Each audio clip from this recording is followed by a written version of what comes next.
개념 체크 체크. 안녕 동생들, 여러분의 생생지락 최경일입니다. 아하. 자, 중학교 1학년 1학기 전자교육에서 만든 체크 체크 공통편. 자, 우리 친구들과 함께 2022 개정교육과정 대비를 위한 그 첫 번째 강의 함께 위대하게 도전 시작해 보도록 하겠습니다. 아하. 자, 우리 친구들 OT에서 그치지 않고 마침내 본강의 문을 두드리신 거잖아요. 그죠? 그 용기 일단 칭찬해. 잘했고. 그죠? 욕심을 현실로, 그죠? 욕심을 결실로 만들기 위해서 우리 친구들과 함께 항해를 떠나기로 우리 약속했잖아. 그죠? 그냥 거저 막 이루어지는 건 없어. 중학교 1학년이 진짜 되고 싶은 거잖아요. 초등학교 7학년이 아니라. 그렇다면 콩 심은 데 콩 나고 팥 심은 데 팥 난다. 씨앗을 뿌려야 결실을 거두지. 그래서 오늘 지금 여기 우리 이런 노력들이 앞으로 계속 꾸준히 완강까지 지속된다면 마침내 그대들은 국어 욕심쟁이 우후훗 될 거고 나아가 국어 마스터의 경제 이럴 수 있지 않을까. 선생님 감히 한번 예상해 봅니다. 자, 강의 진행해 보도록 하겠습니다. OT에서 말씀드린 것처럼 이 강의는요 교환으로 진행되는 강의입니다. 2022 개정교육과정이 반영된 선생님 OT에서 표지 보여드렸죠.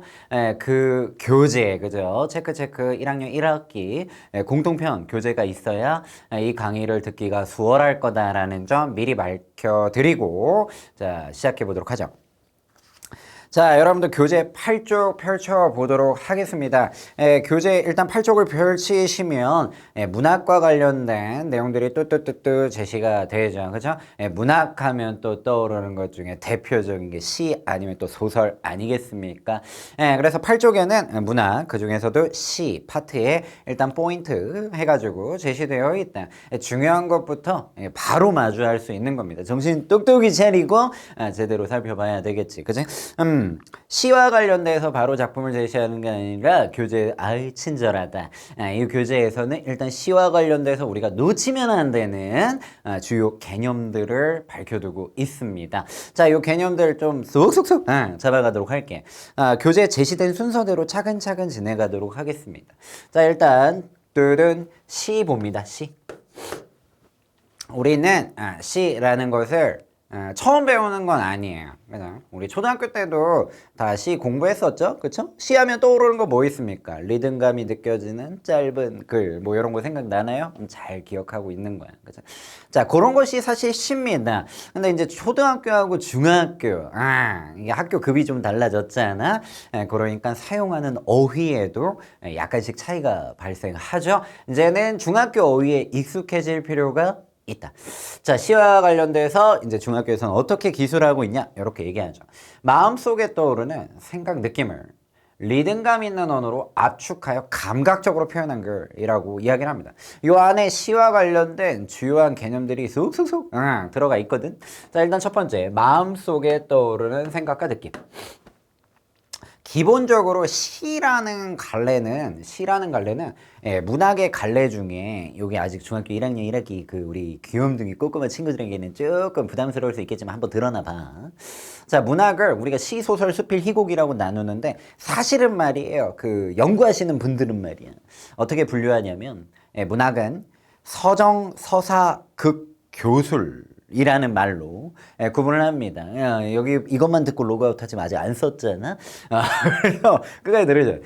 마음속에 떠오르는 생각과 느낌, 이거를 좀 어려운 말로 뭐라고 얘기하냐면 서정이라고 합니다. 서정. 한자를 풀어내면 감정을 풀어내다. 이 풀서자예요. 감정을 풀어낸다는 뜻. 그러니까 문학의 서정, 서사, 극, 교술이 있다고 했잖아요. 그 서정이라는 갈래가 대표적인 게 이제 여러 가지가 있는데 그 중에 하나가 이제 시인 거지. 그렇죠? 그래서 시를 이제 서정 갈래다라고 얘기하는데 그 서정이라는 게 감정을 풀어내는 거예요. 우리가 시 같은 경우는 기본적으로 작가가 시적 화자를 내세워 갖고 자기가 느낀 생각과 느낌, 감정을 풀어낸다는 거죠. 그런 내용입니다. 그 다음에 리듬감이라는 말이 나오는데요. 자, 조금 어려운 말로 바꿉니다. 리듬감이라는 말은 운율 이라는 표현으로 바꿀 수 있습니다. 운율을 이미 알고 있는 우리 또 아주 똑순이들, 똑돌이들 있을 텐데 운율이라는 말 말고 또 하나 더 가르쳐 줄게. 선생님 친절하니까. 자, 요런 말도 써요. 율문성이 있다. 율문성을 갖추고 있다. 뭐 이런 식의 표현도 쓰기도 합니다. 그치? 요 말도 알고 있어야 돼요. 요 운율이라는 것만 알고 또 딱 거기서 그만두면 여기까지 나아가지 못하죠. 율문성. 운율이 있는 문장의 성질. 그렇죠? 그러니까 운율이 있다는 얘기인데 그걸 이렇게 또 어렵게 얘기하기도 합니다. 이런 어휘들에 좀 친숙할 필요가 있어요. 자, 그다음에 압축이라는 말 나옵니다. 우리 친구들도 생각하다시피 시 하면 기본적으로 길어요, 짧아요? 짧잖아요. 그치? 압축되어 있다는 거. 하고자 하는 말을 줄줄이 막 길게 풀지 않고 짧게, 간결하게. 난 정말 막 네가 보고 싶고 막 하루라도 널 안 보면 정말 막 이렇게 구절절하게 쓰는 게 아니라 내 마음은 호수, 그대 노조 이런 식으로. 그죠? 쓴다는 거 짧게. 그죠? 그래서 압축적으로 쓴다. 좀 다른 말로는 함축이라는 표현도 씁니다. 익숙해질 필요가 있어요. 그렇게 해서 또 감각적으로 표현해줘. 요게 이제 나중에 배울 건데 심상이라는 거예요. 그죠? 시에서 시각적 심상, 심의, 촉구, 청, 공감각적 심상까지. 그죠? 좀 이따 나옵니다. 알겠죠? 이런 것들이 이제 시를 대표하는 주요 개념들이죠. 시의 정의 안에서는 이런 것들을 다 끄집어낼 수 있는 겁니다. 자, 시의 3요소 가도록 할게요. 시의 3요소는 뭐 이거 외울 건 아닙니다. 사실 요새 많은 시험들이 암기력 테스트 같은 시험은 좀 벗어나는 추세이기 때문에 막 시의 3요소를 쓰세요. 그래갖고 뭐 못 쓰면 틀리고 막 그런 식의 문제는 좀 많이 안 나옵니다. 최근 경향은. 그치? 근데 한번 드러나 봐. 시의 3요소는 뭐가 있다? 운율, 심상, 주제. 요소라는 게 뭐냐면 별다줄처럼 생각하면 돼요. 중요한 거 정도로. 그죠? 중요한 성분 이런 것들 요소. 그러니까 시 하면은 세 가지 중요한 성분이 있다는 거예요. 뭐요? 운율, 심상, 주제. 주제, 심상, 운율. 그죠? 이 세 가지가 중요하다. 근데 요 말은 사실 앞에서 다 했죠. 그죠? 요것이 이제 주제와 관련된 내용이겠죠. 그죠? 생각과 느낌. 이게 주제죠. 그다음에 요게 운율이고요. 그다음에 심상. 그래서 시의 정의 안에 이미 다 들어가 있었다. 자, 계속 갑니다. 자, 그러면은 이제 시에서 이제 조금 더 디테일하게 들어가고 우리가 시의 일반적인 특징들을 잡았잖아요. 그죠? 시인은 또 이제 요것을 또 빼놓을 수 없지. 그죠? 시적 화자 들어가도록 하겠습니다. 자, 별표 칩니다. 자, 선생님 별표 처음 쳤다, 지금.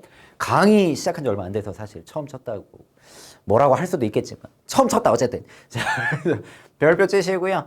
시적 화자는 시에서 말하는 사람입니다. 자, 그래서 말하는 사람인데 시적 화자를 시인이 만들어내요.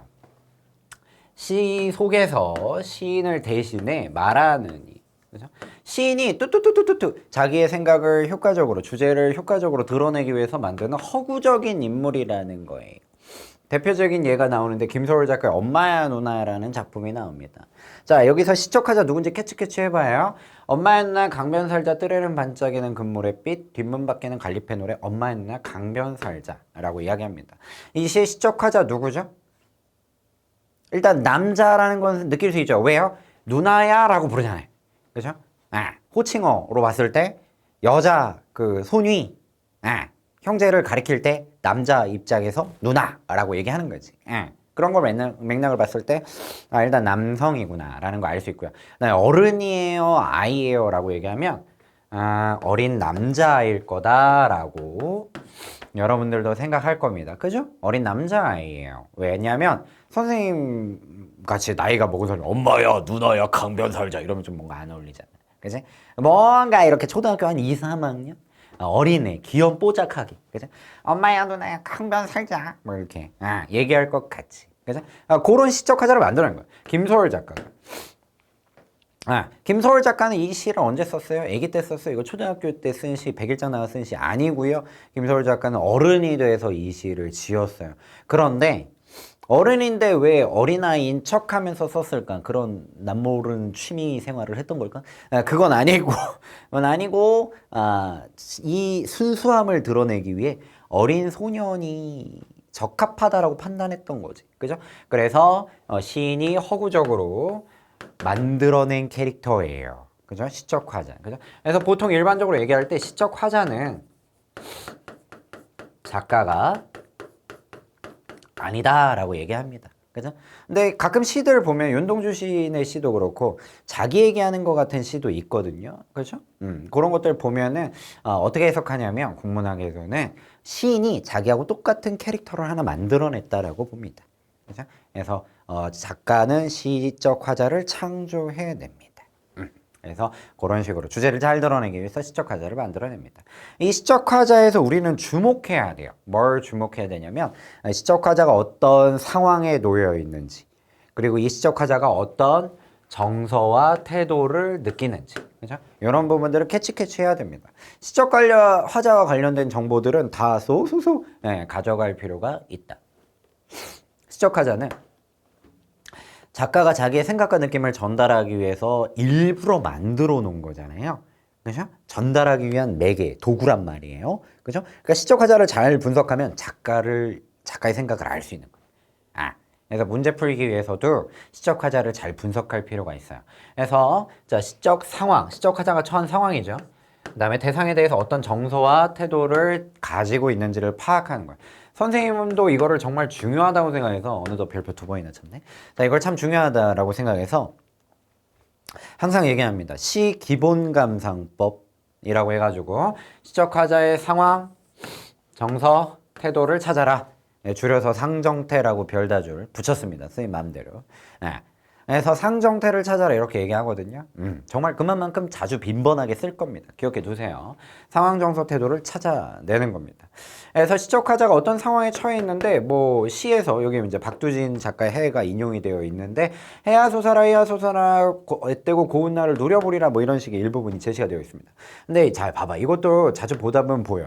해야 솟아라. 그러면 지금 솟았다는 거 안 솟았다는 거야. 솟았는데 솟아라라고 하겠습니까? 솟지 않았지. 그렇죠? 그런 맥락에서 뭔가를 소망하고 있는 거야. 근데 이 소망적인 태도는 말이에요. 생각해봐 우리 친구들. 이루어졌으니까 소망하는 거야? 이루어지지 않았으니까 소망하는 거야? 이루어지지 않았으니까 소망하는 거지. 로또 1등 당첨되게 이루어지지 않았으니까 소망하는 겁니다. 이루어지면 소망하지 않죠. 그죠? 그러니까 해야 솟아라라고 얘기를 했을 때 뭔가 상황이 좋지 않은 거다라고 느껴지는 거. 보통 해라고 한다면 뭔가 빛, 따스함, 그죠? 어떤 희망, 그죠? 뭐 이런 것들을 상징하잖아요, 그죠? 그런 맥락으로 봤을 때 시적 화자는 뭔가 이것만 가지고 판단하기 어렵지만 이 안에 있는 내용은 선생님이 알고 있어서 좀 말씀드리는 건데 시적 화자의 상황이 별로 좋지 않은 상황이죠. 그때 이런 것들을 소망하는, 희망하는 의지적인 태도. 그죠? 이런 것들이 나타나는 거죠. 그러면 이제 이 시가 느껴지는 거죠. 이 시의 시적 화자 뭔가 상황이 좋지 않구나. 그런 상황에서 뭔가 희망이나 소망 이런 것들을 내세우면서 뭔가 간절히 바라고 있구나. 이런 생각이 드는 거죠. 그죠? 여기에 이제 역사적인 배경 같은 것들이 여기에 들어가면 이 작품이 이제 정확하게 폭넓게 느껴지는 거지. 그지? 자, 그래서 우리는 정서 태도를 발견해야 돼요. 정서는 뭐라고 생각하시면 되냐면 정서는 감정이라고 생각하시면 돼요. 기쁨, 즐거움, 슬픔, 뭐 신남, 뭐 이런 거 있잖아요. 허무함, 뭐 이런 거. 이런 게 이제 감정이고. 태도는 어떤 행동 같은 것들이죠. 근데 정서 태도를 뭐 엄밀하게 나누려고 하지 마시고 그냥 한 번에 두루뭉실하게 찾으셔도 상관없습니다. 화자가 시 속에서 얻은 감정과 생각인데요. 긍정적인 정서에는 기쁨, 소망, 동경, 희망. 부정 정서에서는 애상, 슬픔이죠. 비액, 외로움, 체념, 포기죠.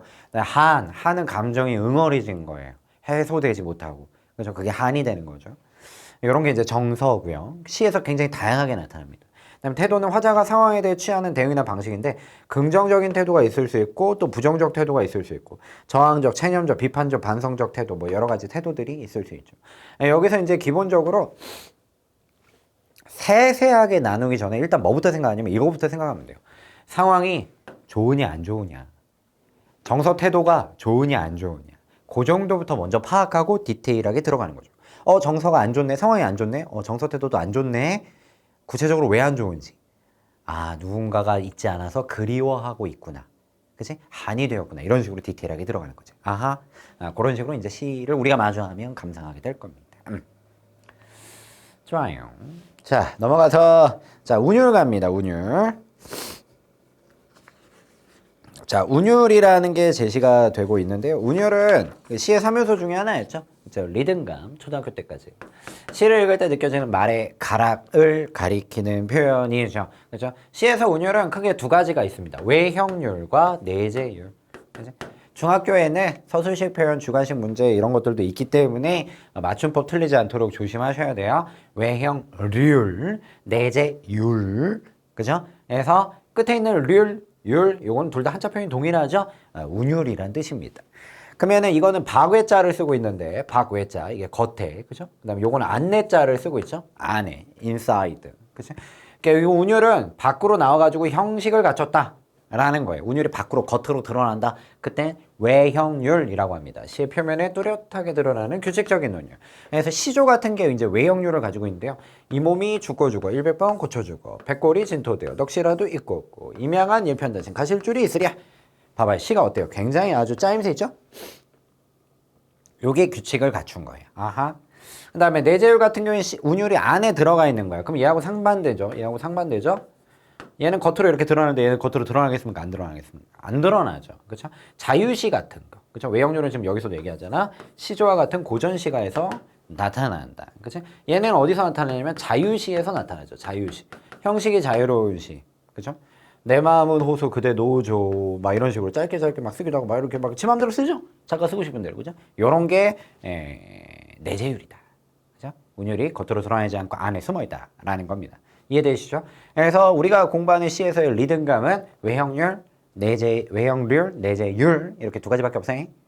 좋아요. 그리고 이것도 기억해주면 좋겠죠? 정형시는 무조건 외형률입니다. 정형시는 무조건 외형률이에요. 그 다음에 자유시는 무조건 내재율이에요. 그치? 그러니까 어떤 선택지 봤는데 이 시는 자유시면서 외형률이다. 틀렸다. 볼 것도 없다. 이 시는 자유시면서 외형률이다. 틀렸다는 거야. 반대로 뒤집어서 이 시는 정형시면서 내재율이다. 틀렸다. 볼 거 없다. 그치? 공식처럼 그냥 한 번에 세트 메뉴 같이, 그죠? 햄버거엔 감튀지, 그죠? 뭐 이런 식으로 그냥 기억하시면 되는 겁니다. 알겠죠? 좋아요. 자, 그 다음에 이런 리듬감은 시의 3요소 운율은 어떻게 형성하느냐? 자, 기본적으로 반복을 통해서 형성됩니다. 리듬감은 반복을 통해서 형성되는 거야. 두 번 이상, 반복이라는 게 뭡니까? 두 번 이상 하는 거죠. 두 번 이상 하게 되면 리듬감이 생기는 겁니다. 그렇죠? 옛날에 막 광고에서 막 랩하는 방법, 북치기, 박치기, 북치기, 박치기 막 그랬지, 어쨌지, 저쨌지, 지지지 뭐 리듬감이 생기잖아요. 그죠? 젊은 친구들하고 이렇게 놀기가 쉽지가 않습니다. 자, 뭐 어쨌든 그렇죠? 그래서 리듬감을 만드는 방법은 기본적으로 반복을 통해서 형성된다라고 생각하시면 돼요. 자, 그러면 이제 반복되는 애들이 있죠, 그렇죠? 자, 여기 교재에선 친절하게 여러 가지 것들이 나오는데, 자, 봐봐. 소리 비슷한 소리나 단어, 식구는 완결된 문장은 아닌데 두 어절 이상의 짧은 구절이에요. 그러니까 말이 어렵다. 우리 또 귀여운 뽀짝한 꼬꼬마 친구들, 중1 귀여운 친구들이 또 로그아웃 하지 않게 간단하게 얘기해주면 두 단어 이상의 짧은 표현 정도로 생각하시면 돼요. 알겠죠? 그래서 비슷한 소리나 단어나 식구가 어쨌든 반복되는 거예요. 일정한 글자 수가 반복되는 거예요. 일정한 위치에서 비슷한 소리, 같은 소리가 반복되는 거예요. 의성어, 의태어가 사용된 거. 의성어, 의태어 같은 게 소리를 흉내내는 말, 모양을 흉내내는 말이잖아요. 깡충. 보통 의성어, 의태어들이 이런 식으로 두 번씩 제시하잖아요. 그죠? 깡충, 퐁당. 그래서 리듬감이 생기는 거예요. 비슷한 소리가 나오니까. 그지? 그 다음에 이거 말고도 비슷한 문장 구조가 반복된다거나, 그쵸? 그 다음에 음보가 반복된다거나, 그쵸? 이럴 경우에 이제 리듬감이 생기는 거죠. 구체적으로 시작품을 통해서 다 일일이 살펴보긴 할 건데, 지금 보시면은 일단 소리 단어 식구 보시면 별 하나에, 이런 게 이제 식구죠. 두 단어 이상이잖아요. 그쵸? 추억과 별 하나의 사랑과 반복. 이렇게 이제 리드미컬한 어떤 느낌을 만드는 거예요. 운율을 만드는 거예요. 글자 수만 이거 7글자 5글자 7글자 5글자 작가 노린 거예요. 우리가 알고 보면 이제 이런 것들도 보이는 거죠. 그래서 이런 것들은 7글자 5글자 반복되네. 그래서 뭐라고 부르냐면 7호조의 운율을 찾을 수 있다. 뭐 이런 식으로 얘기합니다. 7호조. 무슨 조 숫자 나오고 조 하면은 그 글자 수가 반복된다는 겁니다. 그럼 여러분들의 응용력 센스 한번 볼까? 이건 뭐겠습니까? 3, 4조. 그렇지. 아이 잘한다. 세 글자 네 글자 반복된다는 거죠. 4, 4초는 뭐겠습니까? 그렇지. 네 글자 반복된다는 겁니다. 그죠? 그래서 이런 글자 수 반복도 리듬을 만들고요. 그 다음에 뭐뭐는 이 같이. 그지? 같은 위치에서 비슷한 소리가 나잖아요. 그죠? 그 다음에 의성어, 의태어. 이렇게 반복되면 리듬감이 생기는 거예요. 그 다음에 비슷한 문장 구조. 뭐뭐 걸 보니 뭐뭇이 좋아. 뭐뭐다 보니 뭐뭐마저 좋아. 그죠? 보니 좋아, 보니 좋아 해서 비슷한 문장 구조가 반복되죠. 그죠? 표현법으로는 요거 대꾸법이라고 하는데 요런 것들이 활용되면 운율감이 생기는 거죠. 네, 음보도 있어요. 음보는 끊어 있는 말의 마디. 그렇죠? 이제 약간 자연스럽게 끊어 있는 말의 마디 정도로 이해하시면 되는데 산골짜기 오막살이 낮은 굴뚝에 보통 이렇게 끊어 읽게 되겠죠? 산골짜기 오막살이 낮은 굴뚝에 이렇게 하기보단 자연스럽게 끊어 읽으면 산골짜기 오막살이 낮은 굴뚝에 이렇게 이제 한 호흡에 그지? 끊어 읽기 이런 게 이제 음보입니다. 그래서 이게 한 행이 지금 몇 번 끊어 읽었어요? 2번 끊어가지고 세 덩어리가 됐죠? 그래서 삼음보라고 하는 거예요. 아하. 시조는 아까 시조는 이 몸이 죽고 죽어 100번 고쳐주고 이거 몇 음보겠습니까? 그렇지. 아유 국어 마스터가 되게 충분하다. 4음보죠. 그죠? 이런 식으로 3음보, 4음보 이런 것들 많이 만나게 될 겁니다. 자 넘어갑니다. 자 다음으로 비유 한번 볼까? 자 시에서는 여러 가지 인상적인 걸 감각적으로 잘 표현하기 위해서 비유법도 즐겨 사용하게 되죠. 표현하려는 대상을 그것과 비슷한 다른 대상에 빗대어 표현하는 방법. 비유라는 것은 기본적으로 빗대어 표현하는 방법이에요. 빗대어 표현. 근데 자 이거 잘 가져가라. 표현하려는 대상을 그것과 비슷한 다른 대상. 그죠? 자 그래서 여기서 비유와 관련된 중요한 개념들이 나옵니다. 표현하려는 대상 뭐예요? 이걸 가리키는 말은 원관념입니다. 원관념. 어려운 말 알아둬야 돼요. 그 다음에 그것과 비슷한 다른 대상 이건 뭐라고 부르냐면 보조관념이라고 부릅니다. 이 용어들을 기억해야 돼요. 비유법에서. 그치? 그래서 우리가 이제 대표적인 비유 한번 해볼까? 사과 같은 내 얼굴. 비유예요. 그쵸? 받아들이기 힘들어도 어쩔 수 없어요. 이 수업은 그런 수업이에요. 선생님이 지금 방금 비유했죠? 뭘 비유했어요? 사과 같은 내 얼굴이라고. 내가 표현하고 싶은 건 뭡니까? 선생님이 표현하고 싶은 건 내 얼굴입니다. 그쵸? 그 얼굴이 원관념이고요. 이 얼굴을 표현하기 위해서 선생님 뭐 갖고 왔죠? 사과 가져왔죠. 사과. 선생님 얼굴을 표현하기 위해서 그것과 비슷한 대상. 그죠?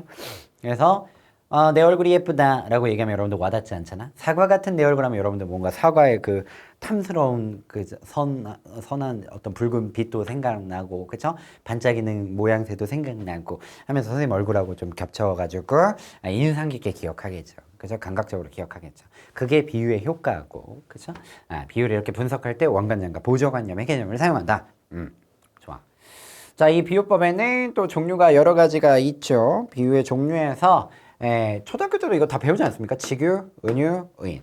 근데 사실 얘네 말고 더 있죠. 비유법은 모든 표현법 중에서 가장 덩치가 커요. 비유법 안에 하위 법들이 다양하게 존재합니다. 직유, 은유, 의인 이거 말고도 나중에 공부하게 될 거예요. 대유, 화류, 풍유, 그 다음에 의성어, 의태어도 모두 비유법입니다. 그렇죠? 고양이가 야옹 야옹 울다고 얘기하잖아요. 그렇죠? 고양이가 우는 소리를 음성 상징어인 좀 어려운 말 벌써 썼네. 의성어, 의태어 요거 두 개 합쳐서 뭐라고 부르냐면 기억해 주세요. 음성 상징어라고 하는데 이제 요 말 툭툭 나옵니다. 시험에. 음성 상징어라고 하는데 어떤 세상의 고양이도 야옹 야옹 울지 않아요. 어떤 강아지도 멍멍멍 울지 않아요. 그죠? 강아지 소리 좀 뭐 이러잖아요. 뭐 이러잖아요. 고양이는 그죠? 안녕, 나는 강아지야. 멍멍멍 이러지 않아요. 그죠? 그래서 우리는 의성, 의태어 이런 거로 이제 바꿔서 부르는 거죠. 그 소리로 이제 빗대어서 표현한 겁니다. 알겠죠? 그래서 이것도 비유의 한 종류입니다. 그래서 나중에 기회가 되면 이것도 다 공부하게 될 건데 일단 뭐 비유법의 3대장이라고 한다면 직유, 은유, 의인이죠. 그죠? 초등학교 때도 다 배웠다시피 그죠? 확실하게 점 찍고 갑니다. 자, 직유법부터 보시면은 뭐뭐같이 뭐뭐처럼 뭐뭐듯이 이런 애들이 들어가는 거죠. 하나 더 추가합니다. 뭐뭐인 양. 자, 이런 식의 말들을 활용해 가지고 빗대어 표현하는 게 직유예요. 그죠? 한 대상을 다른 대상에 직접 빗대어 표현하는 겁니다. 이런 애를 뭐라고 하냐면 연결어라는 표현으로 보통 국어에서 설명하고 있어요. 그러니까 연결어를 활용해가지고 직접 빗대어 표현하는 거야. 그래서 직유법의 핵심은 이거예요. 딱 보셨을 때 뭐뭐처럼 뭐뭐같이 뭐뭐듯이 뭐뭐 있냐 이 표현이 들어가 있다? 직유다. 아하. 그렇게 생각하시면 되는 거예요. 나는 찬밥처럼 자 이렇게 연결어 보이죠? 이런 거 발견하시면 직유법이네. 바로 캐치 하는 거죠. 나라는 원관념을 찬밥이라는 보조관념에 빗대어 표현한 거죠. 느낌 탁 오죠, 그렇죠? 뭔가 행복해 보여? 찬밥처럼 남겨져 있다. 안 행복하잖아. 그렇죠? 뭔가 쓸쓸하고 고독하고 뭔가 식어버린 듯한 느낌, 버려진 듯한 느낌 뭐 이런 거잖아요, 그렇지? 그다음에 은유법은요, 뭐뭇은 뭐뭇이다의 형식으로 얘는 연결어 없이 얘는 연결 뭐뭐처럼 뭐뭐같이 뭐뭐듯이 없이 뭐뭇은 뭐뭐이다의 형태로 바로 자연스럽게 빗대어 표현하는 거. 요게 은유예요. 그쵸? 그래서 이게 은자가 숨다 은자를 쓰고 있어요. 그래서 연결어를 숨겨놓고 그냥 빗대어 표현한다 했는데 은근하게 뭐뭇은 뭐뭇이다 뭐 이런 식으로 빗대어 표현했다라고 이제 기억해도 뭐 괜찮죠. 그쵸? 기억만 잘해도 되니까. 그 다음에 의인법입니다. 의인법은 사람이 아닌 대상을 마치 사람처럼 표현하는 방법이 의인법입니다. 그렇죠? 나무가 손을 흔들어 내게 은사를 해요. 나무를 사람처럼 표현했죠. 그렇죠? 이런 것들이 의인이다. 샘물이 웃으며 간대잖아요. 그렇죠? 의인법이죠. 그래서 이렇게 비유 3대장도 만나봅니다. 자, 이런 비유법을 시에서 즐겨 쓰죠. 왜냐면 이제 인상 깊게 효과적으로 표현할 수 있기 때문이죠. 자, 비유의 효과라고 해서 뚜뚜뚜뚜 나오는데 여기서 객관식 하나 문제 툭 하고 만들 수 있겠다. 그렇죠? 오지선다. 이렇게 비유의 효과로 적절한 것을 해놓고 요거 하나에 엉뚱한 거 집어넣으면 적절하지 않은 게 되겠죠, 걔가. 자, 장면이나 대상을 생생하게 표현할 수 있다. 재밌고 인상 깊게 참신한 느낌을 줄 수 있고요. 독자의 상상력을 자극해서 흥미를 높여주죠. 그 다음에 주제를 효과적으로 전달할 수 있습니다. 그렇죠? 생생하게 표현할 수 있다는 건 다른 말로 얘기하면 감각적으로 표현할 수 있다는 거. 뭔가 느껴지는 거죠. 사과 같은 내 얼굴 하면 왠지 사과가 보이는 것 같잖아. 자, 미용실 누나가 은빛 가위로 내 머리카락을 여기저기 가볍게 자른다. 일단 시적화자의 상황이에요. 이게 시 보면 시적화자부터 찾는 거예요. 시적화자 뭐 하고 있어? 미용실에서 어떤 누나가 머리 잘라주는 그런 상황인 거죠. 근데 그 상황에서 시적화자는 이렇게 얘기합니다. 나비가 날아다니는 것 같다. 뭐뭐 같다. 뭐예요? 지규죠? 머리를 자를 때 이렇게 가위가 이렇게 석석석 하는 게 마치 거울로 보니까 나비가 날아가는 것 같다라고 빗대어 표현한 거예요. 사각사각 미용실 누나 손에 들린 은빛 가위. 그죠? 그래서 이 은빛 가위는 아마 나비겠고요. 그렇게 잘라주는 걸 나비가 날아다니는 것 같다라고 빗대어 표현하고 있는 거지. 그죠? 그러니까 뭔가 상상이 되잖아요. 그죠? 은빛 가위 이렇게 뭔가 은색 반짝이는 듯한 느낌도 심상도 느껴지고 이게 나비 같다라고 얘기하니까 뭔가 하늘 폴폴 날아다니는 것 같은 느낌적인 느낌 그런 것들을 느껴질 수 있는 거죠. 그렇죠? 자, 기억에서 나비의 의미와 사용된 표현 방법은 뭐냐라고 되어 있는데 아까 잡은 것처럼 뭐뭐 같다라는 연결어 발견하셨으면 직유법이 사용되었구나 이렇게 바로 캐치 가능하죠. 좋아요. 이어갑니다. 자, 밑에 보시면 핵심 체크가 나와 있는데요. 해결해보고 가도록 하겠습니다. 원래 표현하려는 대상, 뭐죠? 원관념, 그죠? 그래서 선생님 이렇게 많이 이야기해요. 원래 표현하려는 대상이 뭐냐? 사과 같은 내 얼굴에서 원래 표현하려는 대상이 뭡니까? 사과예요, 내 얼굴이요? 내 얼굴이죠. 내 얼굴 표현하려고 사과 가져온 거죠. 그러니까 원래 표현하려는 대상, 그게 원관념이야. 알겠죠? 원관념. 이를 표현하기 위해서 비슷한 대상 가져오죠. 뭘? 보조관념을 가져오는 겁니다. 그다음 무슨 법은 사람이 아닌 것을 사람처럼 표현한 거 뭐죠? 의인법이죠. 아유 쉽다. 그다음에 3, 4번. 자, 여기 사용된 표현법 찾아보래요. 나비는 울며 돌아섭니다. 나비가 crying 그죠? 이거 누가 하는 거예요? 사람이 하는 거죠. 나비를 마치 사람처럼 표현하고 있다. 의인법이고요. 꽃가루와 같이 자 이제 이런 연결어 보이시나요? 꽃가루와 같이 부드러운 고양이의 털. 원관념은 뭐죠? 고양이의 털이죠. 그걸 가져온 거죠. 꽃가루라는 보조관념으로. 그죠? 직유법 되겠습니다. 그래서 이제 배우면 이렇게 쉽게 가져가는 거예요. 자, 이어갑니다. 상징 나옵니다. 자, 비유도 배웠으니까 상징도 배워야지. 그죠? 요거 합쳐서 출판사 이름 되죠? 지금 얘기하기는 좀 그렇고. 자, 어쨌든 상징이란 뭐냐? 추상적인 관념을 구체적인 대상으로 나타내는 방법이에요. 이걸 표현하고 싶은 거예요. 근데 이걸 통해서 표현하는 거죠. 그죠? 그게 상징입니다. 비유하고 차이는 조금 이따가 보도록 하고. 대표적인 걸 볼게요. 우리가 보통 평화의 상징 누구라고 하죠? 비둘기라고 하잖아요. 여기 그 얘가 나오잖아. 그죠? 평화의 상징 비둘기. 그러니까 그냥 올림픽 이제 뭐 이런 데서 그냥 하얀 비둘기 날리기만 하면 되는 거예요. 비둘기 날리면 뭐야? 그게 피스죠. 그죠? 그게 평화가 되는 거야. 그죠? 그러니까 비둘기만 보면 그냥 이 꼴을 비둘기다. 야, 얘는 평화야. 라고 바로 생각을 연결하잖아요. 요런 게 이제 상징이라는 거죠. 그죠? 그래서 상징은 비유하고 다르게 얘는 원관념이 없어요. 원관념이 필요하지 않아요. 그냥 비둘기 보면 평화 생각나는 거야. 그런 게 상징이야. 그냥 보면 생각나는 거야. 보면 알게 되는 거. 그게 상징입니다. 원관념 없이 보조관념만으로 그 대상을 표현합니다. 근데 구체적인 대상 지금 보면 뭐였어요? 비둘기였죠? 이 비둘기를 통해서 추상적인 관념 뭐였어요? 평화. 예를 들자면 이렇게 표현을 한다는 거죠. 이런 게 상징이다 라고 보시면 돼요. 상징의 종류가 관습적 상징, 그 다음에 개인적 상징. 책에는 이렇게 나오는데 사실 하나 더 있죠. 원형적 상징이라는 게 있는데 안 나왔으니까 일단 나중에 하고.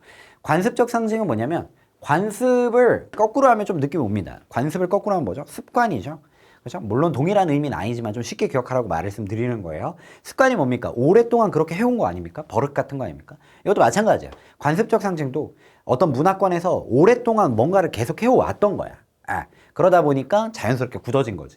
동양에서는 우리나라 같은 경우에도 소나무 같은 경우에는 사시사철 푸르다라고 했고 그 상록수라고 부르기도 하고 지조절개 변하지 않는 어떤 충성심 뭐 이런 것들을 상징하죠. 그렇죠? 비둘기도 뭐예요? 문명권 나라에서는 올림픽 개최하는 나라에서는 비둘기도 평화의 상징이라고 가져가죠. 그렇죠? 오랫동안 그렇게 그 문화에서 굳어진 거예요. 우리는 비둘기가 평화예요. 그죠? 근데 요거를 막 잡아다가 막 저기 막 아마존에 사는 뽀드루족한테 자, 너희들과 사이좋게 지내고 싶어요. 이건 비둘기예요. 우리의 평화를 받아주세요.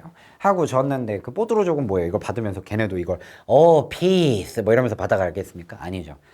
훅 해갖고 막 털 뽑아갖고 그죠?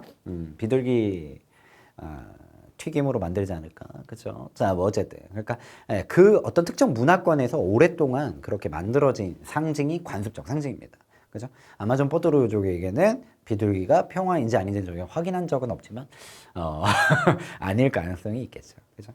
자, 그다음에 개인적 상징가입니다. 개인적 상징은 작가 개인이 만들어 놓은 상징입니다. 이건 시마다 다르겠죠. 시인이 시어에 자신만의 개성적이고 새로운 의미를 부여한 상징이에요. 그래서 김수영 작가의 눈이라는 시를 보면 눈은 살아있다, 떨어진 눈은 살아있다, 마당에 떨어진 눈은 살아있다 해서 눈이 나오는데 스노우죠. 근데 우린 보통 이런 생각 안 하잖아요. 그렇죠? 눈이 살아있다는 생각을 안 하잖아요. 근데 작가는 눈에다가 생명을 불어넣은 거예요. 그렇죠? 그래서 이 눈은 생명력, 절대 죽지 않는 어떤, 그죠? 그런 존재, 강인한 존재, 그죠? 이런 의미를 부여한 거죠. 작가가 만들어 놓은 거예요. 윤동주 시인의 시도 선생님이 많이 인용하는데 윤동주 시인의 시에서도 별이라는 말이 많이 나옵니다. 그렇죠? 별을 사랑하는 마음으로 모든 죽어가는 것을 사랑해야지. 별을 노래하는 마음으로 모든 죽어가는 것을 사랑해야지. 이렇게 별 나오는 거예요. 시인이 생각하는 어떤 순수한 어떤 이상적 어떤 그런 동경하는 그 대상인 거죠. 그렇죠? 그런 의미, 작가가 막 집어넣는 거예요. 그런 것들이 개인적 상징 되겠습니다. 종류로 얘기하면 얘가 진짜 많겠죠? 작가가 막 만든 것들 다 굉장히 많을 테니까. 그죠? 그래서 시에서도 우리가 이런 것들을 좀 잘 파악을 해야겠죠. 보통 맥락을 통해서 파악하는 거예요. 별을 노래하는 마음으로 라고 얘기했어요. 그럼 별이 좋은 거겠어, 안 좋은 거겠어? 여러분들 안 좋은 거 노래합니까? 아니잖아요. 앞뒤 맥락을 통해서 그렇게 파악하는 거예요. 좋아요. 상징이고요. 자, 비유와 상징을 비교해 놨습니다. 표에 아주 잘 돼 있다. 여기가 비유고요. 여기가 상징입니다. 아까 말씀드린 것처럼 비유는 원관념과 보조관념이 다 제시가 돼요. 보통. 그렇죠? 원관념이 드러나는데 반면에 상징은 원관념이 드러나지 않아요. 그 다음에 비유는 원관념과 보조관념 사이에 뭐가 있냐면 유사성이 있습니다. 사과 같은 내 얼굴. 선생님 유사성 어디 있죠? 있어. 유사성을 바탕으로 해서 빗대어 표현하는 거예요. 근데 상징은 원관념과 보조관념 사이에 유사성이 분명하지 않아요. 왜 비둘기가 평화인가? 비둘기 털 뽑아보니까 거기 뭐 평화라고 써 있습니까? 그거 아니죠. 그죠? 그냥 지어 넣은 거예요. 그냥 이름, 그냥 넣은 거야. 의미를 집어 넣은 거야. 원관념과 보조관념의 의미 관계가 1대1인 반면에 비유는 의미 관계가 다대일이다. 마늘 다자예요. 다대일이다. 그죠? 그래서 의미가 여러 가지 의미가 나올 수 있다는 거야. 상징 같은 경우에. 그죠? 그 안에서 여러 가지 의미가. 그지? 비둘기 하면 여러분들 머릿속에 떠오르는 거 되게 많지 않습니까? 평화도 있겠지만 닭둘기, 문화재 파괴. 그죠? 비둘기가 싼 배설물이 이제 그 유럽 같은 데에서는 그 막 오래된 막 르네상스 막 문화재 석상 막 이런 거 코 녹이고 얼굴 녹이고 막 그런 거 있던데. 그죠? 네. 선생님 비둘기랑 횡단보도 같이 건넌 경험이 있어요. 깜짝 놀랐습니다. 녹색불에 선생님하고 같이 건넜어요. 이렇게 건너더라고요. 그죠? 깜짝 놀랐어요. 닭둘기 그런 생각도 들죠. 그러니까 하나 안에 여러 가지 생각들이 막 끄집어 나오는 거예요. 다대일의 관계다. 좋아요. 자, 비유와 상징이 들어가 있는 표현을 한번 볼까요? 시들을. 자, 이쪽이 이제 비유고요. 예, 이쪽이 이제 상징이죠. 그죠? 그래서 여기 보면 뻥이요, 뻥. 봄날 꽃잎이 흩날리는 것처럼 무슨처럼 나오면 뭐야? 직유다. 바로 캐치 가능하죠. 봄날 꽃잎이 근데 뻥이요, 뻥 하는 거 보니까 지적화된 상황은 뭐예요? 뻥튀기 지금 보고 있는 거죠. 그죠? 예, 요거 원관용 뻥튀기예요. 뻥튀기를 봄날 꽃잎이 흩날리는 뻥튀기가 터지는 걸 봄날 꽃잎이 흩날리는 것 같다라고 직유로 빗대어 표현하는 거죠. 아니야 한방눈 내리는 거야 라고 해서 이것도 뻥튀기를 빗대어 표현한 거죠. 이런 것도 이제 비유다라는 거예요. 상징은 개인적 상징이죠. 세상에 바람 붙고 춥고 어둡다 해도 사람이 사는 마을 가장 낮은 곳으로 따뜻한 한방눈이 되어 내리자. 보통 눈이 따뜻합니까? 아니죠. 근데 시인이 여기다 집어넣은 거예요. 이 한방눈. 뭔가 이 한방눈 하니까 뭔가 이렇게 막 뭔가 솜 생각나기도 하고 포슬포슬한 느낌 이런 거잖아요. 따뜻한 한방눈이라고 해서 이 한방눈에다가 사람들을 생각하는 어떤 배려, 따스한 마음 뭐 이런 것들을 집어넣은 거죠. 그렇죠? 개인적 상징 되겠습니다. 다양하게 해석이 가능해지는 거죠. 지금 같은 경우. 좋아요. 자, 핵심 체크 잡고 갑니다. 상징은 표현하려는 추상적인 대상을 구체적인 대상으로 나타내는 방법이죠. 상징은 표현에 담긴 의미가 한 가지로 고정되어 있기 때문에 의미를 파악하기 쉽다. 한 가지로 고정되어 있는 상징이 아니죠. 상징은 의미가 여러 가지로 나오게 됩니다. 비둘기 하면 이것저것 생각나는 것처럼. 상징은 비유와 달리 원관념이 구체적으로 드러나지 않죠. 그죠? 원관념이 구체적으로 드러나지 않아요. 비유가 원관념이 보통 잘 드러납니다. 비유와 상징은 대상을 참신하고 생생하게 표현하는데 효과가 있다. 그죠? 그래서 시에서 둘 다 즐겨 씁니다. 인상 깊게 표현하는 거죠. 오래 생각하게 만들고요. 자, 다음으로 심상 갑니다. 그렇죠? 시와 관련된 개념을 같이 공부하는 상황이기 때문에 내용이 조금 길다. 그죠? 우리 친구들 인강의 좋은 점이 뭡니까? 중간에 멈췄다가 충분히 쉬고 오실 수 있는 거죠. 지금이 쉴 타임이다 라고 말씀드리는 겁니다. 그죠? 선생님은 일단 계속합니다. 그죠? 자, 가면 심상 보겠습니다. 자, 심상 시의 3요소 주제운율 심상, 그 심상입니다. 심상은 시를 읽을 때 독자의 마음속이나 머릿속에 떠오르는 모습이나 느낌, 감각 요걸 심상이라고 해요. 그 심상은 사실 그 국어 전공하시는 분들은 비유적 심상, 상징적 심상, 묘사적 심상, 감각적 심상, 심상의 종류 이렇게 다양하게 나눠놓거든. 근데 자, 여러분들 로그아웃 하지 마시고 시험에 나오는 건 일반적으로 학교 교과서에선 심상이라고 하면 좀 좁게 얘기합니다. 어떤 것만 보통 얘기하냐면 감각적 심상을 얘기해요. 학교에선 보통 일반적으로 이것만 얘기해요. 심상이라는 게 마음에서 어떤 이미지가 그려지는 거예요. 마음에서 어떤 모양, 모습이 그려지는 게 심상이거든요. 근데 이제 학교에서는 일반적으로 감각적 심상, 마음에서 어떤 감각이 느껴지는 것만 좁게 심상이라고 얘기해요. 그래서 심상의 종류에는 총 6가지가 있습니다. 인간에겐 기본적으로 5감각이 있죠.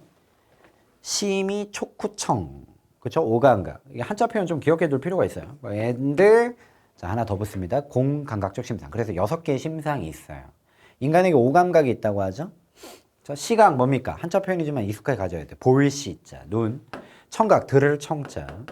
후각, 냄새죠. 촉각, 피부. 미각, 맛. 그렇죠? 심이, 촉구청. 자, 시각적 심상은 색깔, 모양을 등을 눈으로 느낄 수 있는 이미지. 그러니까 한방눈이 내린다 이런 식구절을 보면 진짜 눈이 내립니까? 눈앞에 보입니까? 아니죠. 근데 그냥 보이는 듯한 느낌 들잖아요. 그거야. 그런 느낌이 마음에 느껴지잖아요. 그거의 심상이에요. 보이는 것 같으면 시각, 들리는 것 같으면 청각, 냄새 맡는 것 같으면 후각, 피부로 느껴지는 것 같으면 촉각, 그다음에 맛이 느껴지는 것 같으면 짭조름한, 그죠? 이렇게 나타나는 것 같으면 미각. 아하. 간단하죠. 어렵지 않죠. 자, 그러면 공감각적 심상 간다. 공감각적 심상. 공감각은 감각의 전이에요. 두 개 이상의 감각이 이어지는 거거든. 하나의 감각을 다른 종류의 감각으로 옮겨서, 이게 옮긴다라는 걸 다른 말로는 전이라고 해요. 옮겨가는 거야. 하나의 대상에 둘 이상의 감각이 어우러진 이미지. 그죠? 그래서 예를 보세요. 이게 어려워. 공감각이 어려워. 분수처럼 흩어지는 푸른 종소리. 자, 이게 공감각입니다. 푸른 종소리.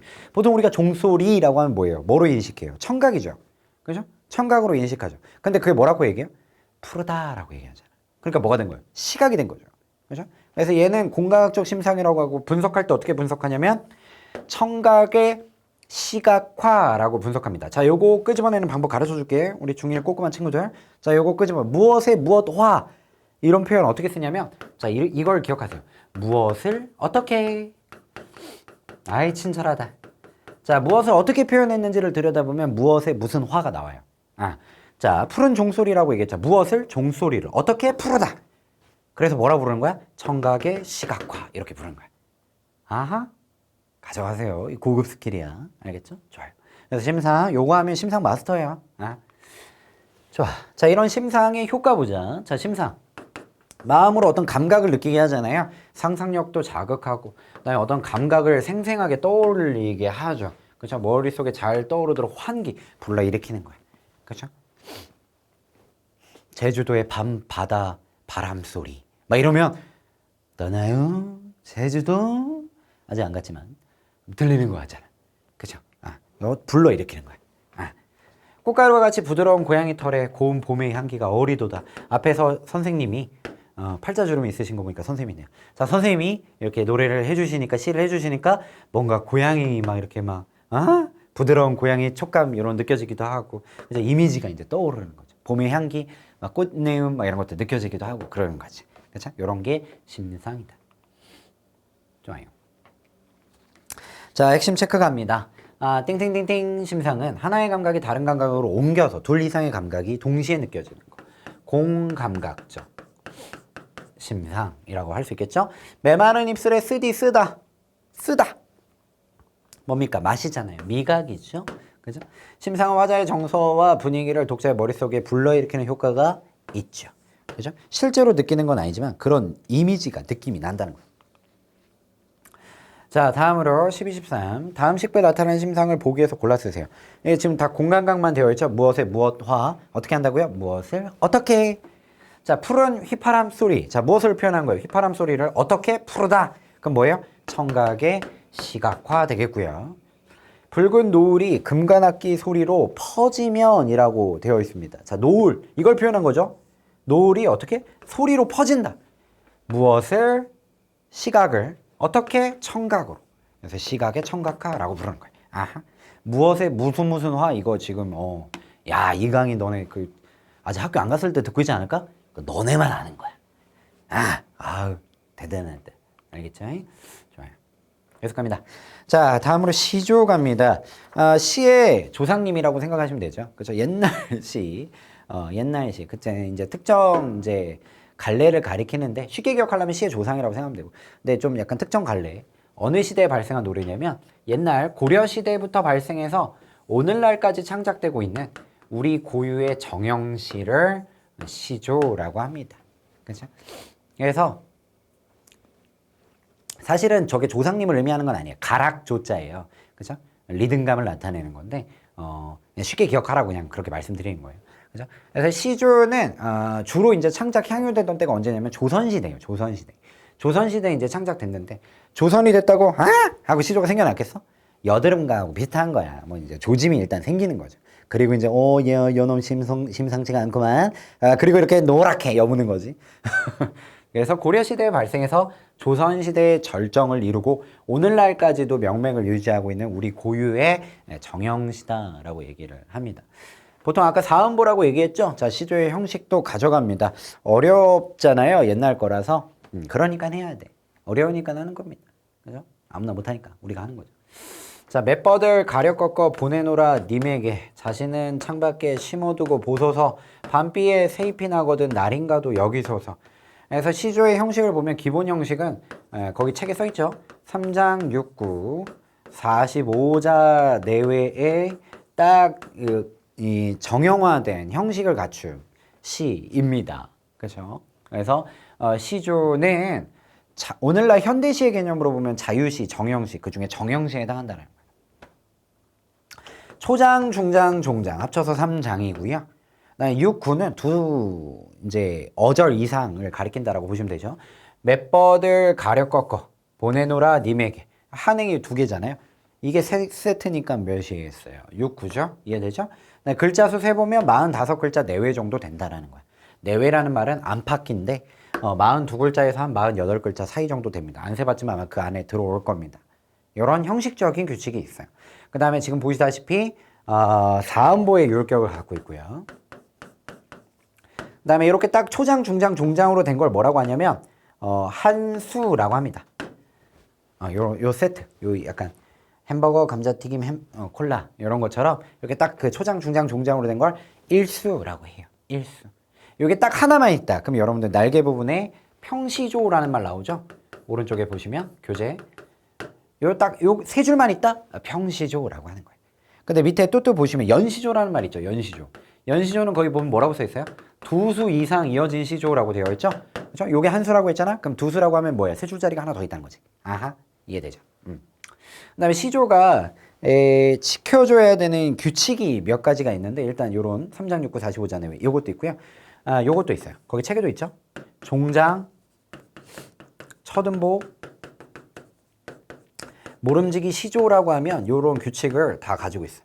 세 글자. 초장, 중장, 종장의 첫음보는 세 글자라는 규칙을 갖고 있습니다. 요게 이제 시조의 형식적인 특징이에요. 그래서 그다음에 요거 말고도 뭐 아까 얘기했다시피 사음보. 그다음에 얘는 지금 세 글자, 네 글자, 네 글자, 세 글자, 세 글자, 세 글자, 네 글자, 세 글자라고 해서 책에는 뭐라고 써 있냐면 3, 4조의 율격을 갖고 있다. 선생님 여기 보면은 한 글자씩 아닌데요? 뭐 이렇게 생각할 수 있겠지만 우리 그 시의 이 음수율이 글자 수를 지키는 게 그렇게 까다롭진 않아요. 한두 글자 정도는 좀 봐줘. 좀 많이 봐주긴 했다. 그지? 한두 글자 정도 봐줘. 그래서 얘를 3, 4조의 주로라고 써있죠. 여기 보면 주로 반드시라는 건 아니잖아요. 예외가 있다는 거죠. 주로 3, 4조의 일정한 글자 수가 반복된다. 이런 것들. 그죠? 시조의 형식적 특징이라고 보시면 되겠죠. 3, 4조도 있을 수 있고 뭐 4, 4조도 있을 수 있어요. 그죠? 좋아요. 자, 넘어갑니다. 자, 문학의 가치라고 나오는데 독자는 문학작품 읽으면서 여러 가지 간접 경험을 하게 되죠. 자, 뭐 시도 그렇고요. 홍길동전 이런 옛날 작품들 보면 우리가 조선시대로 살아본 건 아니지만 그때의 경험을 간접적으로 느낄 수가 있죠. 그죠? 이런 것들. 문학작품을 통해서 우리는 간접적으로 경험할 수 있다. 이런 과정에서 인간과 세계에 관한 이해가 넓어지고 다양한 삶의 모습을 존중하게 된다. 그래서 다양성에 대해서 이해하게 되죠. 그리고 인간의 어떤 보편적인 감정, 그죠? 특수한 감정, 그죠? 인간이란 무엇인가, 삶이란 무엇인가, 바람직한 건 뭘까, 뭐 이런 여러 가지 고민들을 하게 되겠죠. 그죠? 책 많이 보라는 어른들의 말이 틀린 말이 없다. 그치? 그런 것들 느낄 수 있다는 거죠. 문학작품 같은 것들을 통해서. 좋아요. 어렵진 않습니다. 자, 핵심 체크도 해결하고 갑니다. 14번. 시조의 기본 형식은 3장 6구 45자 내외. 그쵸? 요게 이제 한수죠. 그 다음에 보기에 제시된 현대 시조를 읽고 물음에 답해라.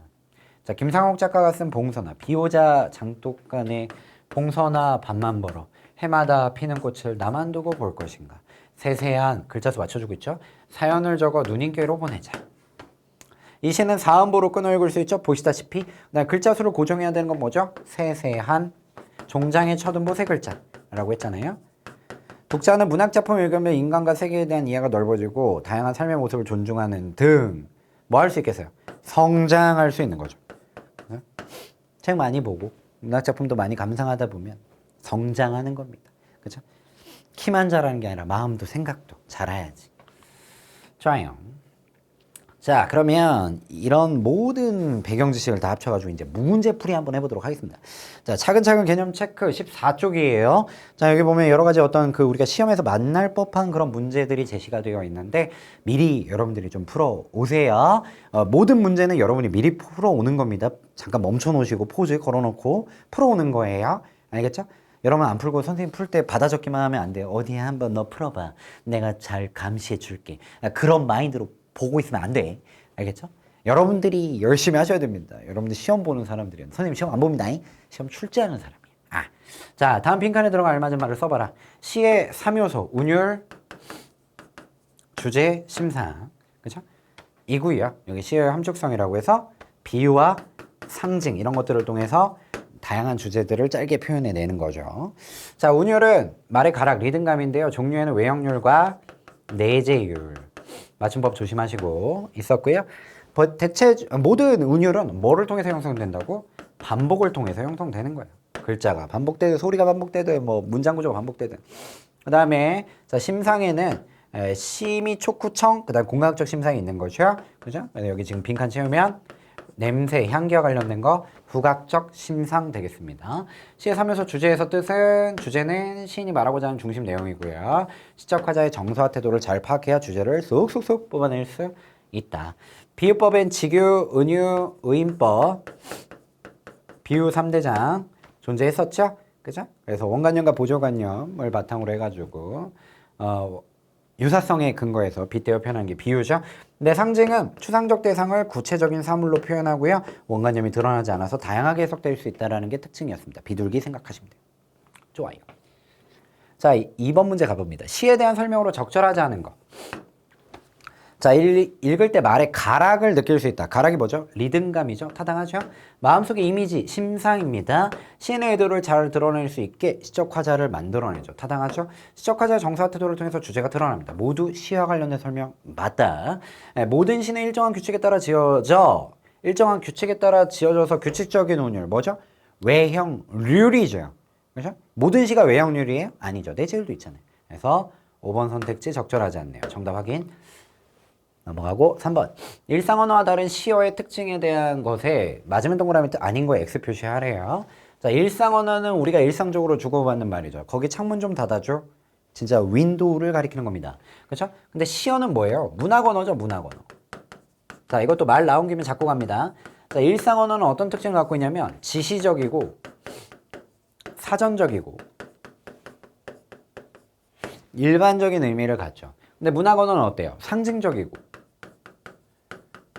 비유적이고 함축적인 의미를 갖죠. 창문 좀 닫아 할 때는 윈도우지만 그대 내 마음의 창문을 열어줘 이러면 여기 뭐 윈도우 달려 있습니까? 그런 거 아니잖아. 요때 창문은 뭐죠? 다른 의미잖아. 그치? 윈도우가 아니잖아. 뭔가 상징적이고 비유적이고 함축적인 의미가 생기는 거죠. 자, 일상 언어와 다른 시어의 특징으로 알맞은 거. 자, 지금 문제 포인트는 이거예요. 시어의 특징으로 알맞은 거에 동그라미 하라는 거예요. 주로 정보 전달을 목적으로 한다. 시어가 정보 전달을 목적으로 하는 건 일상 언어죠. X. 상징적이고 함축적인 건 시어 맞죠. 일상 언어 완전히 다른 분야의 말로 시를 쓰기 위해서 시인이 만든 언어다. 이건 아니에요.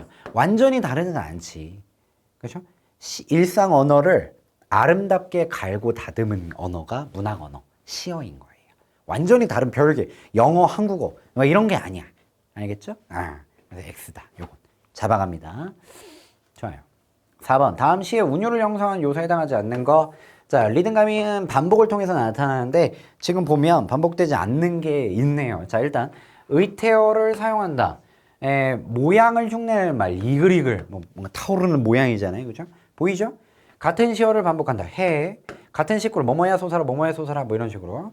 그 다음에 4번, 5번 먼저 봅니다. 대체로 사음부로 끊어 읽히게 시를 구성한다. 한번 읽어볼까? 해야 솟아라 해야 솟아라 맑게 씻은 얼굴 고운해야 솟아라. 그죠? 끊어 읽을 수 있을 것 같아. 그지?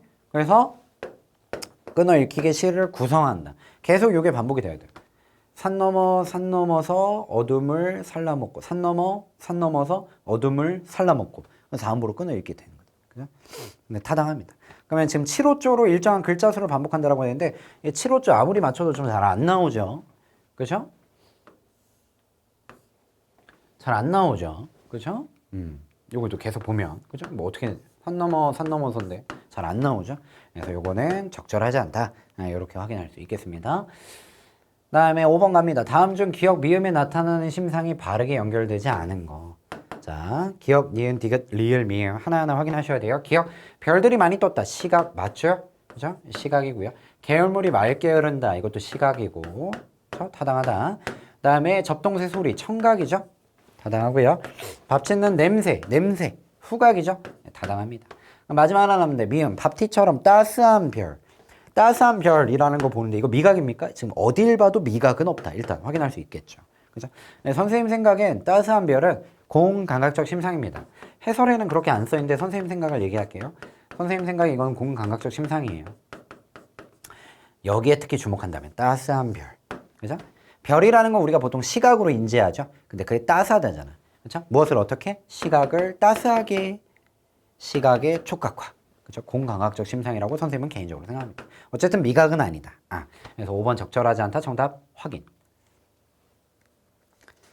자, 6번 갑니다. 다음 공감각적 심상이 느껴지는 표현들을 읽고 보기에서 알맞은 설명의 기호를 찾으래요. 자, 쪽빛, 바람. 쪽빛은 푸른빛이에요. 푸른빛. 무엇을 어떻게 표현했어요? 바람이 쪽빛이다 라고 표현을 하는 거죠. 그죠? 바람은 보통 뭡니까? 바람을 우리는 느끼죠. 피부로. 그죠? 바람은 피부로 느낍니다. 그래서 촉각의 시각과 니은 되겠고요. 은빛 비린내. 무엇을 표현한 거야? 비린내를 표현한 거야. 무엇을 어떻게? 바람을 쪽빛으로, 비린내를 은빛으로. 그죠? 비린내는 뭐예요? 후각이죠? 후각의 시각화. 목이 긴 메아리. 메아리를 목이 길다고. 메아리는 뭐야? 안녕, 녕, 녕, 녕, 녕. 청각이죠. 청각의 시각화, 기억. 그지? 이렇게 연결할 수 있겠습니다. 좋아. 넘어갑니다. 7번. 다음에 사용된 비유적 표현 방법을 보기에서 골라 기호를 써라. 자, 내 누님 같이, 뭐뭐 같이 이제 바로 가져가야지. 직유고요. 뭐뭐는 뭐뭐이다죠. 나는 나룻배, 당신은 행인이다. 그죠? 은유죠? 은유. 챙겨갑니다. 구름에 달 가듯이 또 연결어 보이네요. 직유고요. 하늘 밑 푸른 바다가 가슴을 열고 바다가 쫙 이렇게 하는 거예요. 그죠? 사람처럼 표현했잖아요. 의인이죠. 그죠? 그래서 비유법 3대장이 나왔는데 이렇게 구분할 수 있겠다. 자, 8번. 다음은 보기에 밑줄 친 엄마의 말을 바탕으로 상징에 대해 나눈 대화래요. 기억, 미음 중 적절하지 않은 거 생각해봅니다. 엄마 저 별 좀 따주세요. 그러니까 저 별? 에이 이건 돌이잖아요. 하면서 엄마가 아이하고 잘 놀아주네요. 저 별은 딸 수 없어. 이렇게 얘기하지 않으시고 별은 땅에 내려오는 순간 이렇게 시들어버려. 별을 손에 쥐고 싶어도 사람들이 참는 건 그래서란다 하면서 아이의 동심을 지켜주는 이 엄마의 따스한 마음이 느껴지네. 어쨌든 이 엄마는 이 별이라는 것이 사람들이 그대로 바라봤을 때 아름답고 고귀하고 소중한 것, 그렇죠? 뭐 이렇게 생각하고 있는 거죠. 의미를 부여한 거죠. 상징이에요. 그죠? 자, 이것에 대한 설명으로 적절하지 않은 것을 한번 파악해 보도록 하겠습니다. 자, 엄마의 말에서 별은 사람들이 무척 갖고 싶어하는 어떤 대상을 막 이렇게 동경하는, 갖고 싶어하는 하늘에 떠 있는 그거죠. 의미하는 것 같아요. 타당하고요. 제자리에 있을 때 비로소 가치 있는 대상, 그게 떨어지면 이렇게 돌이 된다 이거죠. 별은 상징적 표현이야. 상징적 표현은 의미가 다양하게 해석될 수 있죠. 그러니까 우리가 좀 이렇게 바라보고 있으니까 그렇지, 또 다르게 보면 또 다른 의미가 여러 가지 나올 수도 있겠죠. 상징은 엄마가 표현한 별과 같이 말이나 글에 원관념이 직접 드러나 라고 되어 있는데 별의 원관념 지금 있었습니까? 그런 거 없었죠. 우리가 의미를 다양하게 끄집어내는 거죠. 그리고 상징은 원관념이 보통 나타나지 않죠. 적절하지 않은 거 정답 나왔어. 리얼. 정답 선택지 4번. 추상적인 관념을 별이라는 구체적 사물로 표현하니 인상에 깊이 남네. 그죠? 그래서 이건 상징의 효과죠. 타당하다 볼 수 있겠습니다. 좋아. 9번. 시조에 대한 설명으로 적절하지 않은 것도 찾아봅니다. 자, 우리 고유의 정형시 맞고요. 종장의 첫 음보는 3음절. 음절은 한 번에 소리 낼 수 있는 말의 마디거든요. 우리는 한 번에 한 글자만 얘기합니다. 그래서 3음절은 세 글자라고 얘기하면 돼요. 세 글자. 종장 첫 음보 세 글자라고 얘기했잖아요. 타당합니다. 각 장을 3음보로 끊어 있는 것이 자연스럽지 않고 시조는 몇 음보다? 4음보다. 시조는 4음보예요. 고정이에요. 그죠? 3번 적절하지 않은 거 정답 나왔어. 고려시대에 생겨난 현재까지 창작되고요. 평시조 한수는 369, 45자 내외의 글자 수를 일반적으로 가지죠. 타당합니다. 그래서 적절하지 않은 거 3번 선택지로 챙겨갈 수 있겠다. 좋아. 자, 국어 욕심쟁이 우후훗. 자, 1강에서는 우리가 앞으로 마주하게 될 시라는 작품을 공부하기 위한 기초 체력 튼튼하게 하는 과정이었다고 생각해요. 조금 힘들었겠지만 하나부터 열까지 다 널 위한 과정이었다라고 말씀드리면서요. 다음에도 열심히 달려가 보도록 하겠습니다. 다음 작품부터는 조금 더 이거보다는 간결할 거야. 그래서 용기 내고 함께 우리 친구들 두 손 꼭 잡고 갑니다. 다음 강에서 만날게요. 그럼 우리 친구들 언제나 생생지락 되소서.